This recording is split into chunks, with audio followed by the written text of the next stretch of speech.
Ok, j'enseigne des trucs un peu fous comme avoir chaud à moitié nu dans la neige ou dans une eau à 3 degrés, ou des trucs un peu classe comme tenir sur la tête, mais j'ai découvert que le plus puissant dans le yoga, c'est un truc qui paye pas de mine. C'est un truc que tout le monde néglige. Mais pour bien comprendre de quoi il s'agit, il faut d'abord que je vous raconte la première fois que j'ai pris un cours de yoga en studio. Peut-être que vous allez trouver ça bizarre, mais j'avais la boule au ventre. Ça faisait 4 ans que je m'entraînais dans mon coin, mais je connaissais pas la pratique de groupe. Or, c'est très commun d'avoir peur de ce qu'on ne connaît pas, et je suis un être comme tout le monde, donc j'appréhendais un peu. Finalement, je me suis vite détendue et j'étais très bien accueillie, mais j'aurais bien aimé en savoir plus sur l'ADN du studio où je me rendais. Je pense que ça m'aurait rassurée. Parce que, encore une fois, comme tout le monde, j'avais des attentes, formulées ou non. Moi, quand je prends un cours de yoga, j'ai toujours soif d'être enchantée, de vivre un enchantement.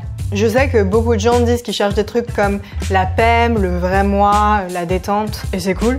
Mais ce que je préfère, moi, c'est de vivre une expérience un peu magique, hors du temps. Quand j'étais petite, j'étais fascinée par les univers de sorcières, de ninjas, de magie. Et je me rends compte que le yoga me permet de vivre ce que je trouvais tellement cool dans ces univers de magie. Mais plus ma pratique évolue, plus je découvre le potentiel d'un ingrédient qu'on est tous très loin d'exploiter à fond. Ce truc est impossible à prendre en photo, mais c'est ce qui m'a permis de me renforcer au point de devenir une femme de glace aujourd'hui, alors que j'étais la plus frileuse du monde il y a 2 ans encore. Ce truc si fondamental que je vous tease depuis le début, c'est le souffle. Ça veut pas du tout dire que mes cours se résument à des pranayamas, non. Mes cours sont tout en rythme et en mouvement. Mais en fait, ma seule obsession, c'est d'apprendre à respirer. Aujourd'hui, la respiration est à notre époque ce que la diététique était il y a 30 ans. Il y a 30 ans, ça paraissait absurde à beaucoup plus de gens qu'aujourd'hui, qui avaient un lien entre ce qu'ils mettaient dans leur corps, les aliments qu'ils mettaient dans leur corps, et leur santé. De même, aujourd'hui, quasiment personne ne fait le lien entre la puissance du souffle et la santé. On n'en est qu'au début, personne n'exerce son souffle avec le même scrupule qu'on peut porter à notre alimentation, par exemple. Pourtant, notre souffle est notre plus grand guide, le plus grand soutien de notre vie, et on a tendance à passer totalement à côté. C'est d'autant plus drôle de le constater dans les milieux dits spirituels que spirituel, ça vient de spiritus, qui veut dire souffle. Mais il semble que beaucoup de gens trouvent ça pas encore assez sexy, ou je sais pas. En tout cas, ce que je peux en dire, moi, c'est qu'il se passe un truc un peu fou depuis que je fais ami-ami avec la puissance de mon souffle.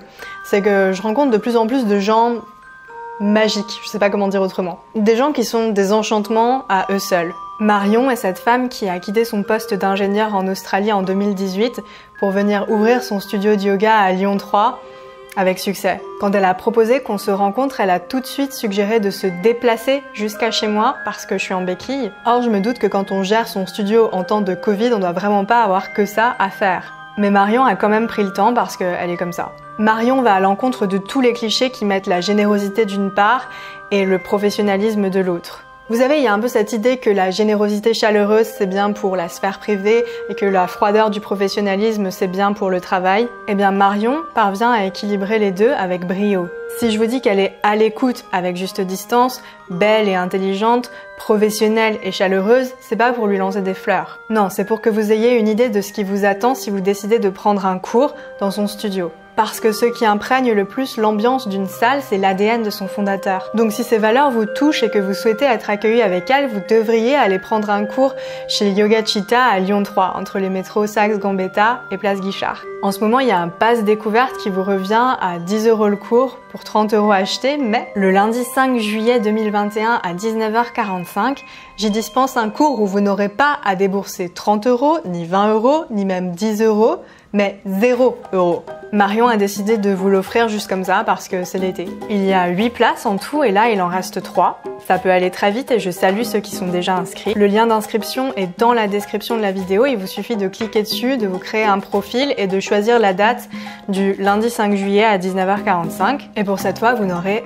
rien à payer. Profitez-en, ça n'arrivera pas souvent et les places sont limitées. Pour toute question, sentez-vous libre de m'écrire à yogaavechelene@gmail.com. Je vous dis à lundi et vous souhaite d'ici là une semaine enchantée. Pour les curieux parmi vous qui se demandent comment je continue à donner des cours avec des béquilles et une jambe en moins, à quoi cette pratique peut ressembler, cette vidéo vous apportera toutes les réponses.